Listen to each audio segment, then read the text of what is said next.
Debout Congolais, unis par le sang, unis dans l'effort pour l'indépendance.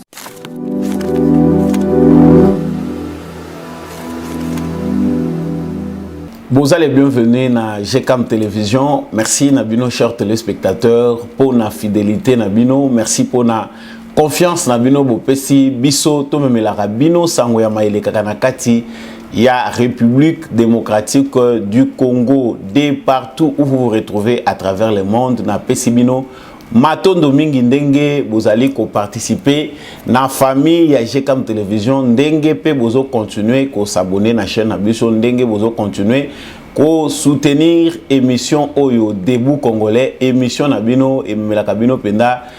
Bosolo na maitali nyonso le kaka na République démocratique du Congo à travers analyse et décryptage d'informations. Mbote papa Gérard Kabea après ça biso privilège à présenter émission Oyo na itando ya GCAM Télévision. Mbote pe na bandeko bazolanda biso à partir ya Lubefu na Sankuru bandeko bazolanda biso à partir ya Maroc, Bozé Belé Bokoti bandeko bazolanda biso à partir Afrique du Sud. Vous êtes en Italie, Suisse, Hollande. Vous êtes à Bukavu, Beni, Butembo, Lubumbashi, Mbujimai, Kananga, Mweneditu, Mbandaka, vous êtes au Grand Bandundu, Bozana, na Congo central, vous êtes à Kinshasa, vous êtes au Kindu, Maniema Kuna, Bozana province orientale, Bozana Kisangani, Bozana na Gemena, Bozali, na Mbandaka, na Guado, Bozana Baville, Ebele, il y a République démocratique du Congo, je ne vous oublie pas, Bandego ya Chikapa, Bandego ya Mweneditu, Ngandanjika, Bozana Kabea Kamwanga. Vraiment, je suis très content de vous savoir nombreux participer à l'émission très patriotique. Ceux qui osent appartenir à la famille Debout Congolais, il faut fibre patriotique et ça là.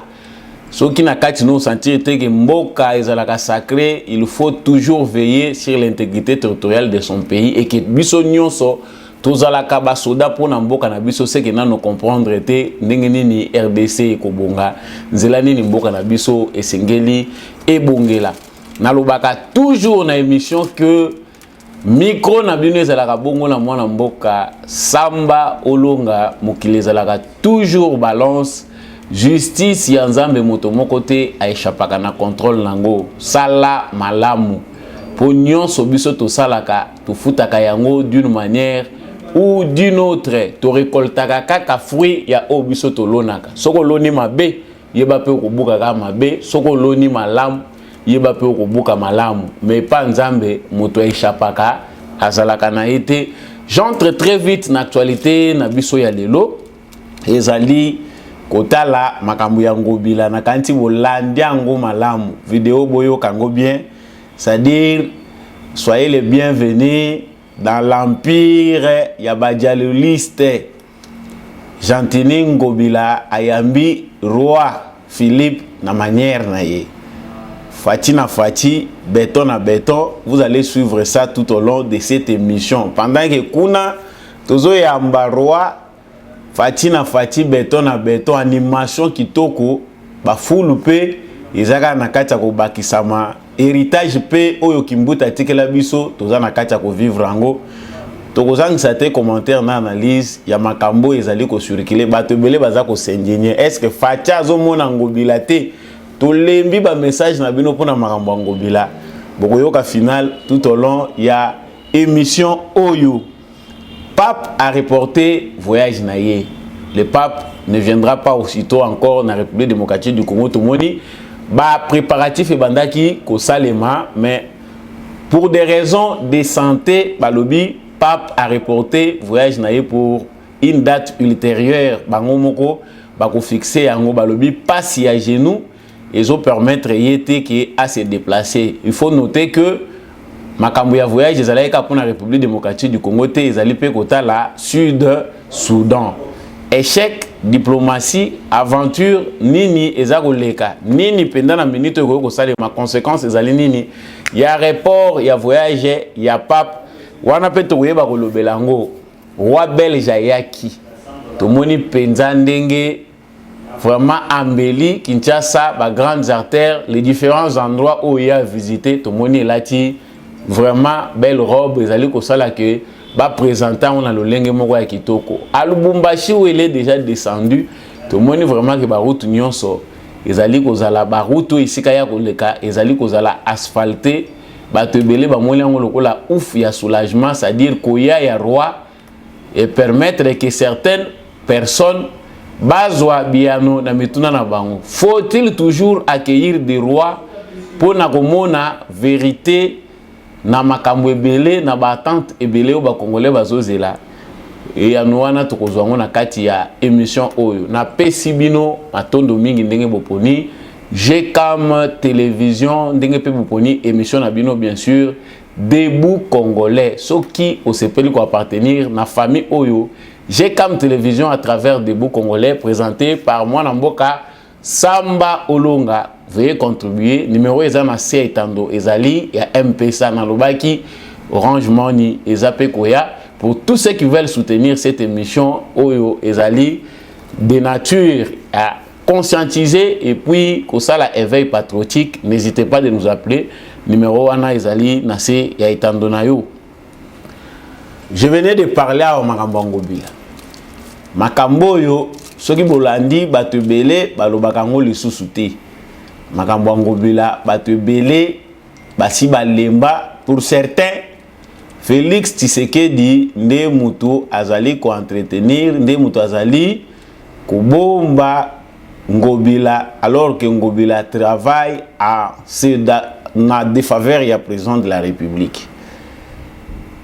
Tomoni que campagne oyo balansaki ya Kinu Bopeto Félix Tshisekedi akitaka na bandali yemoko en plein jour batono Félix Tshisekedi était le premier basimbisa epau alongoli ba foule atie na poubelle pour montrer le go donner le go na campagne oyo tobengaki Kine Bopeto. Jantini Ngobila pe asali promesse na ba Kinois que Kine Bopeto lutte contre l'insalubrité ezali cheval de bataille na ye yango pendande mutekozala axe ya munene oyo ya ko travailler nango durant tout son mandat.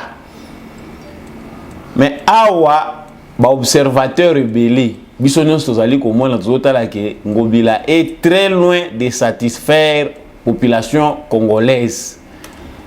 Ba message o tozali kozwa tango nyonso ba message ya makambo etali Ngobila boza kotika Ngobila tolobi mingi mais awa ezali na cadre ko ya roi. Avant na bandana na ba commentaire rebelle, je vous laisse d'abord suivre animation ya Ngobila comme atalaku. Je reviens après moi vidéo one.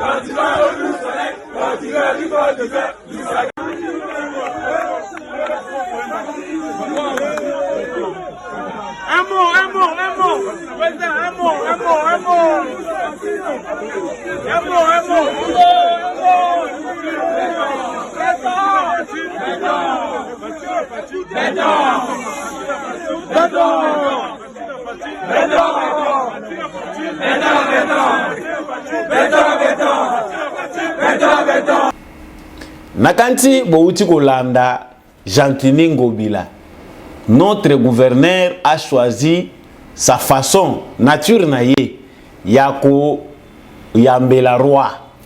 Même les rois yemoko azalaki étonné. Bomoni bino moko na bilili wana comment le roi lui-même est étonné. Le président de la République ne s'est pas empêché de sourire yako seka par rapport à makambo Ngobila bande ko sala.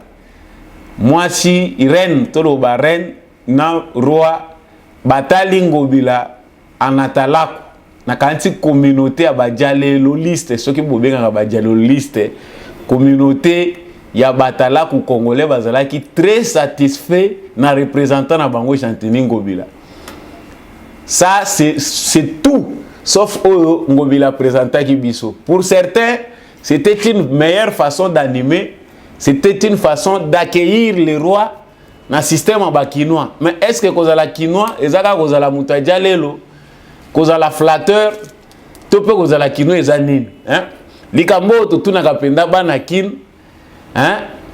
Bana Léo, Kishasa Lipopo, bato nyonso bayebi Kishasa ndenge ezalaki. Philosophie ya quinois eza ndenge nini? Quinoiserie eza nini? C'est que cause la quinois eza cause la flatteur, hein? Cause la embrouillère ou bien cause la quinois eza ndenge nini? Bino bato bokomelaka ngai bakulutu ya makambo ya kin, bino bato botika kin bozana poto, ba musu bozana Kinshasa boyebi masolo ya kin. Bomeka na bino moko ko définir philosophie ya Kinshasa eza ndenge nini po oyo Ngobila lakisi na roi na kanise tikali na banal vidéo wana télévision belge soka lakisi yango te na yebite Fati na Fati, béton na béton. Franchement, c'est pas mal comme animation, mais indigné totalement batu mususu. Pourquoi? Parce que musala o bazali kozela Ngobila sala ezali musala ya kozala tala kuti. On n'attend pas Fati ko tolérer que Jantini Ngobila azala wana uniquement pour asala musala ya baturiféraire. Bateau ya louange à l'excès qui passe toujours leur temps ya ko encourager, ko animer, ko bête la présidente de la République Maboko. Le monde entier sait que Félix Tshisekedi est aimé par sa population, il est le béton. Ça c'est venu de la population congolaise. Monde entier bayebi ki Fati aza béton. Mais si mutu moko azali censé ko représenter président de la République dans une province quelconque, il faut à la représentant et à vision naïe. C'est là où les bas blessent, c'est que on attend beaucoup de Ngobila, mais ce que Ngobila nous amène, c'est la continuité d'André Kimbuta. On a difficile à oublier André Kimbuta na makamuna ya Zubanda Kosala avec ce que Ngobila fait. Ce que Ngobila pe abandi azotambola na yekaka na mabulu. Oh, batikela y pas André Kimbuta. Kimbuta nous a laissé l'héritage à Bafoulou. Pendant que les rois étaient accueillis, Fati na Fati, béton na béton, bazola kiseye mboka Fati mboka béton. Et ana bisika musu soki roi komi scandale. Ba image wana soki tamboli na yebite, soki roi ko kangazolo bia ko sala nini. Pourtant, Kin Bopeto a lancé 2 ans yangoyo. Depuis que Kin Bopeto a lancé, il y a toujours des endroits, des rivières très sales. Ba poubelle na ba lieu public oyo normalement obligatoirement ba poubelle il faut ezalaka wana pe entretenir chaque jour ezozanga kaka. Pourtant le gouvernement central abimisaka mbongo chaque mois baza ko verser na compte Ngobila pour na lutte contre l'insalubrité. Kin Bopeto ya Ngobila ezalaka nango kaka réservé na ba grandes artères na ba point moko chaud. Mais quand ozo kita Ozi boulevard Lumumba, Olegano limité, ça va un peu. Mais kita kaka leka kaka Lumumba banda ko poussa na net ozo kende vers aéroport. Foulou ezaka chaque jour. Parce que ça ne sert à rien de balayer lorsque on n'apprend pas, lorsqu'on n'entre pas na kati ya culture, ya respect environnement, ya protection environnement. Ba déchets plastiques ezoko makaka ebele malgré ba société ba différents contrats signés. Ça montre qu'il n'y a pas une bonne organisation, ça montre qu'il n'y a pas une bonne coordination. Il y a politique, oyo, bâti en place pour la gestion, il y a des déchets, gestion, il y a foule wana. Mais awa, fatia tikali na yeka béton, na béton. C'est tonté, ça passe mingi parce que l'image du béton qu'on nous présente, et la personne qui chante béton à béton, ils ont concordé. Certainement, Ngobila na bagisman il va à l'encontre, il y a politique, il y a béton. Personne ne peut douter que Félix Tshisekedi Fati aza béton. Béton, c'est mythique. Hein? Bateau ba yebi ango bien béton, bayebi côté outaki bayebi que non béton. Et puis si on peut philosopher là-dessus, to banda kolandela mambo béton, comprendre que azali muto azako cha base. Béton wana ezali fondation o ya azali kocha. C'est une vision incarnée na seul nom ba pesier à béton. Mais bato belé ba se peut na bango ko na bango ba chante. Certainement les Kinois ont beaucoup à faire. Bato bazo tout na facha zo tika ngobila ndenge nini. C'est que biso na te comprendre tes rôles na biso ezanine. Jusqu'à ce niveau, les Congolais n'ont pas encore eu le temps de lire leur constitution. Ba Congolais na bazui tenter ya kolandelaka ba loi ya mboka na bango ko tchana bic rouge ko bandaka ko barrer ba loi oyo probablement il faut ko longola yango na kati ya mibeko na biso parce que ce sont des lois injustes oyo et favoriser gourmandise ya miyibi oyo tozana bango baza komibenga ba politiciens. Mais pour la plupart des Congolais, pour la plupart des Kinois, tous vos malheurs reposent sur la tête du président de la République. C'est comme si dans la Constitution, tous les pouvoirs bapesi yango président de la République, c'est-à-dire que dans l'institution liboso président tina souka muto dirigeant est président de la République. Avec cette mentalité là, Ngobila va terminer calmement son mandat parce qu'il est dans souka. Il est à l'aise, il n'a pas de problème parce que batou oyo il faut basé ngaye ba compte. Et ça passe. So une ville munene ya batou bazo ke ne soki 13 millions d'habitants, ba mususu bazolo ba déjà comme 15 millions parce que on ne sait même pas kotanga nombre ya batou ba kotaka na o bazo bima oyo baza vraiment ba résident solo na ville ya Kinshasa na ba clochard na banini. Eza na ngote nombre ngoto yebi kozala ngona bon fixité. Chaque jour na ba mabongo nyonso ya mayawa batu bazokota Kinshasa. Chaque jour ba camion ezokota batu na Kinshasa. Oyo bazana na Kinshasa to yebi bangote. Bisika nanu ya kocha bango nanu batu wana bazokota na Kinshasa eza tracé te. Les gens construisent toujours dans le non-respect des normes urbanistiques. Pourquoi l'État est encore absent? Bisika nyonso mabele eza vide, les gens ne font qu'occuper. Ici, quand niveau est la gâté, ici, quand maïs est la gâté, ici, quand courant est la gâté, les gens se débrouillent à leur manière. 15 ans, 10 ans, 20 ans après, ce sont des quartiers, ce sont des endroits en voie de disparition. Parce que l'érosion, ils ont se créer. Je ne me vois pas en train de créer awa, cours ya urbanisme, pour na kobanda koloba makambo ya urbanisme, tozongelika kaka ya ngobila. Je le répète, fachi na fachi, béton na béton. Vraiment, nous, ce qui nous restait, c'était seulement de danser. Vraiment, c'était la meilleure façon pour les Kinois de recevoir le roi en chantant à l'honneur des bétons. Mais le président de la République, ça, c'est pas pour le défendre. Ma bena yozo salato yembi béton à béton, il ne faut pas s'attendre que tant ou filé wana ou ezo kangami yibi kolinga yo, c'est béton à béton, mutakoya ko défendre yo. Faux. Félix Tshisekedi n'est pas hypocrite, mais au moins, à l'aksaka moutounion son zélo, tozo tambola na ba principe to tambolela. Aujourd'hui, jusque-là, batebele à INC, batikali komona Félix Tshisekedi lokola mutu moko ingrat, za mutema mabe, on a marché avec lui en campagne, certaines choses devaient être réglées en famille. Tilelo, batu bazalika komona ngo Félix Tshisekedi, c'est un homme qu'on ne voit pas venir. Et ngobila nyonso ya za kosala biso toyebi kotangela ye mikolo na sala ke mission moko na bando talisa na ndeko Jekoko Mulumba. Malheureusement, il est dans l'ombre. Aza beaucoup chargé na makambo etali administration selon ndenge mibeko na bango soki lobakuna. Jekoko, vous êtes seul espoir lumière o batu bako komona ya musala o ngobila salaka na ville ya Kinshasa. Eza soni mingi. Soki chaque fois biso to kobanda komona makambo clair kaka soki roi azana kata koya. Je profite d'ailleurs pour renchérir na point misa tuna lobaki awa ya descente ya roi. Ba ville nyonso tolo ba endroit nyonso j'allais dire ici ka nyonso oyo roi komi to monya kaka ba mbelira ngo.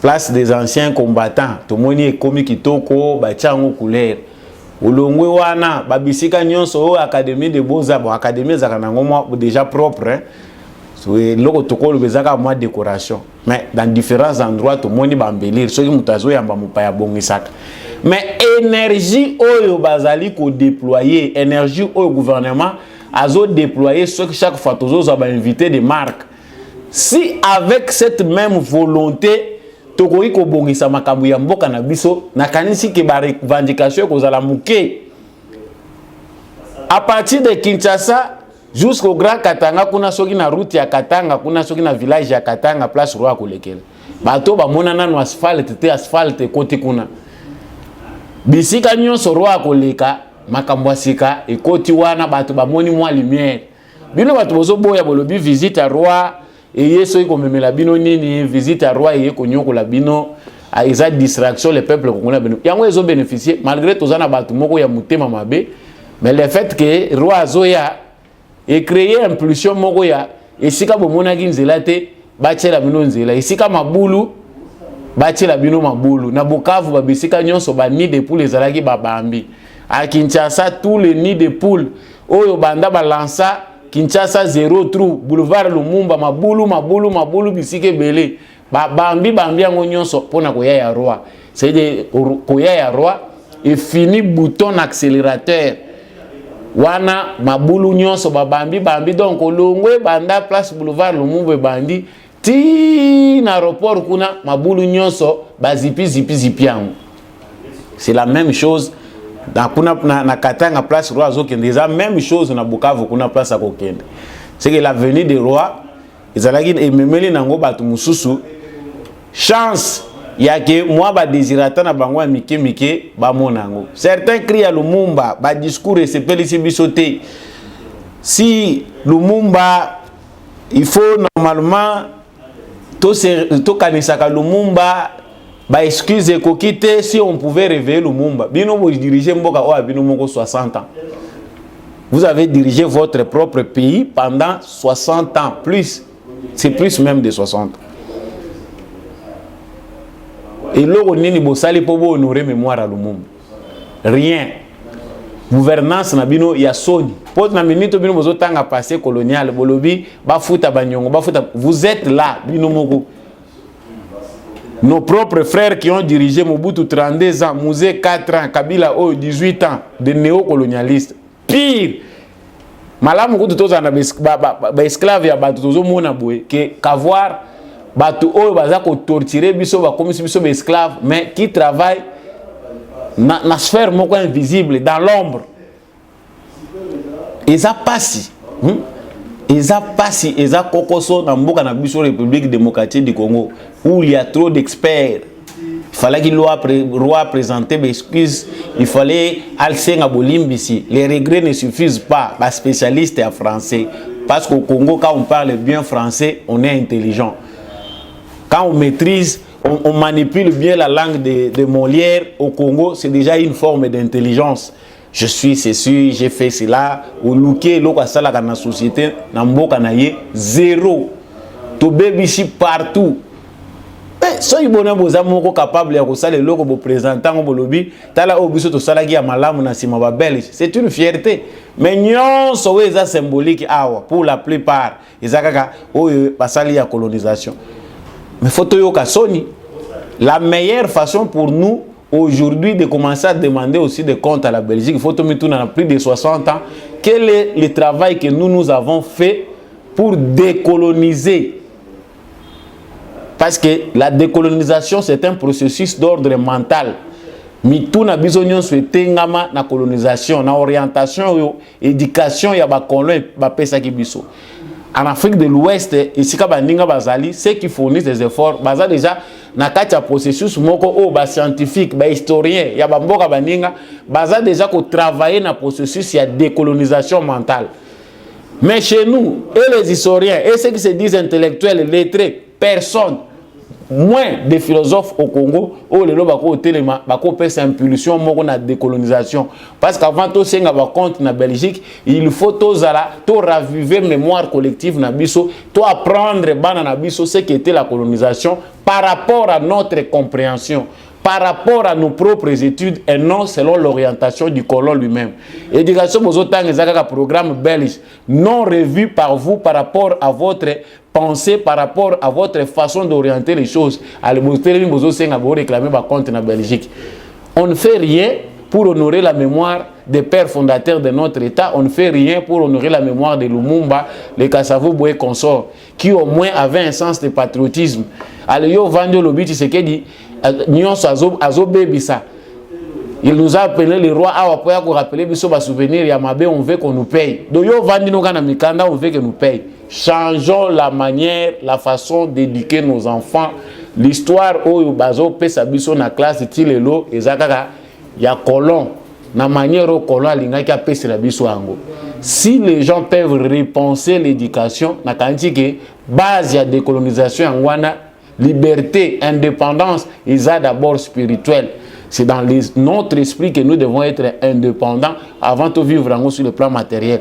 Dans ce temps, il y a un point où point il y a mis balé na ngina lobela awa ezali kambo ya voyage ya pape azoya na kati ya République démocratique du Congo le pape kuna déjà na ndolo podium eselinga ke sila nango ba makambo za na kati ya kosalema koto yo pe pasteur ambongo to benga ye politicien to yebi pété biso da to komaki to rédigeaki da ba lettre na biso to bombi na placard lettre au pape François par rapport à pasteur na yo tikela biso akomisa biso ba membre parti politique donc ndenge to zalaka boye ba fidèle ya église catholique sommes des membres ya to komi do ba membre ya parti politique to komi condamné prédication ya ba église ya chaque fois ba homélie ya katata cardinal eza lokola ba matinée politique eza lokola ba maté ya bazali côté ya déjà biso ndenge nini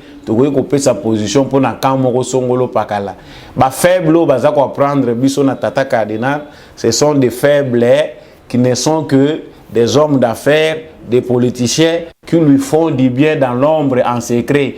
Et il y a comme un représentant, il y a des désirata na bango. C'est ce qui nous a appris comme bas faible. Mais pas pango tozo zelaye, pas pied wana pe genou et boyi. Genou à pape et boyi nango, le pape a reporté les sous voyage na ye. Pour une date oyo, to yebina noté balobi bango moko bako fixango parce qu'azana douleur na ba genou. Parce que tozangi image wana moyen to utiliser ngo ezate mais batebele ba yebi que le pape souffrant azana douleur na genou na ye moyen aya asala déplacement ezate il faut alandela nano ba soin na ye ba radio na ye ba landela makamunyo sosoki esili il tient à venir au Congo avant même azo ambition ya koya na Congo déjà azaki na ba problème ya santé lié na genou na ye. Mais en République démocratique du Congo, ça s'interprète de diverses façons. Awa déjà, cardinal Assab Bemagi déjà combat entre yena ba politiciens. Koya ya pape awa elinko la kisate que honorabilité à gouvernement oyo, le pape vient pour une mission ecclésiastique aye pour na paix. Ça ne montre pas l'honorabilité de ce régime. Tant qu'on kende bisika keya moni mwanzela moko ezalaka te bazongisi nzela a changer langage. Oh makambo bazo sala awa oh na moni awa il faut commenter le argument de campagne, il faut ezala partout na République démocratique du Congo. Tosito lembi ndenge bino bozela batu na ba memo biso tozo tenir paix. Pape soka tiema colonel na Congo bato basi ba limbi gouvernance église catholique tokotambola pena ba memo na biso ba yebisa biso soki ba dirigeant ya église balingi que tokomisa église parti politique moko na kati ya République démocratique du Congo comme ça au moins nous serons tranquilles. Tous a déjà la différence moko de manière officielle entre ceux qui font la politique et ceux qui sont église au milieu du village. Pour Batubasi Balembi vraiment la République démocratique du Congo. Et sachez que c'est un combat na butu pe bato bazo bundela ngo bitumba. Le pape a reporté son voyage, oui, mais son voyage là awa bazo wele lango ba mususu awa baza ko interpréter balobi eza lokola na honneur ya Tshisekedi. Si le pape vient au Congo, c'est Tshisekedi qui gagne, c'est sa diplomatie qui gagne. Nous devons tout faire pour qu'il ne vienne pas au Congo. Na si na sali émission a on Nathalie Saki comment baza ko travailler de manière occulte pour empêcher la venue du pape. Même le roi qui est venu, il y a plusieurs mémos au Batindi, ba mususu libanda bazo sa la diplomatie na Belgique pour empêcher, dire au roi de ne pas répondre, de ne pas venir au Congo. De la même manière, makambo roi ba bundisa ki ngondenge pi bazo bundisa ya pape. Mais muto bino bozo bundisa za préparé diplomatiquement. Nasina loba wa tout chemin mène à Rome. Tshisekedi n'est pas passé par Ambongo pour aller voir le pape. Il l'a fait à sa manière.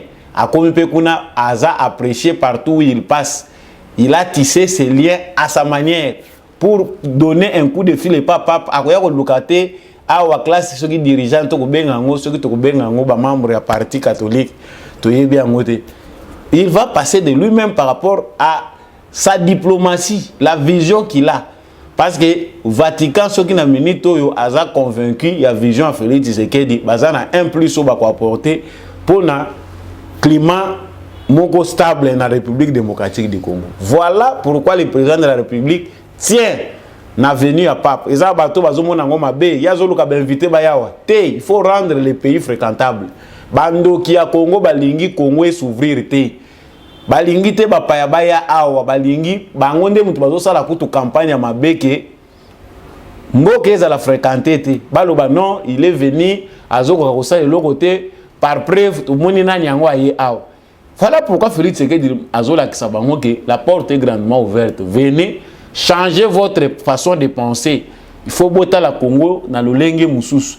Mais cette diplomatie là du président de la République malheureusement ils ont nuire na intérêt à ba groupe à ba individu au ba si ba mesana moyibi. Les forces du mal au balingi changement na Congo te bazali kaka na lamuka te bazaka ka soki na F sosote soki FCC tozolo ba bazali na kati pe ya ba mangomba ceux qui font semblant d'être pasteurs bazoko sabatu bo vandeli bango pe vous voulez adopter un comportement pieux en face des gens impurs, les pharisiens wana. Bangwana nde balingi changement na mboka te. Tout ça nous mettons na dos ya Tshisekedi. Le bilan est positif, l'heure du bilan viendra. Nous ne faisons pas campagne pour Félix Tshisekedi, mais ceux qui makamweza ko salema malamu, nous devons applaudir.